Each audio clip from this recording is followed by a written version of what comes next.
মুফতি রাকিব আহমদ একজন প্রখ্যাত Islamic scholar. সকল ইসলামিক প্রশ্নের সঠিক ও প্রমাণভিত্তিক উত্তর পেতে সাবস্ক্রাইব করুন মুফতি সাহেদের অফিসিয়াল ইউটিউব চ্যানেল।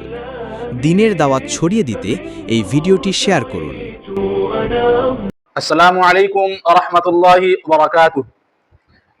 এক ব্যক্তি জানতে চেয়েছেন যে জৈনক বক্তা থেকে শুনেছে যে যদি স্ত্রীর স্তন পান করা হয়, দুধ যদি পেটের মধ্যে প্রবেশ করে, তাহলে নিকাহ শেষ হয়ে যাবে, অর্থাৎ তালাক হয়ে যাবে।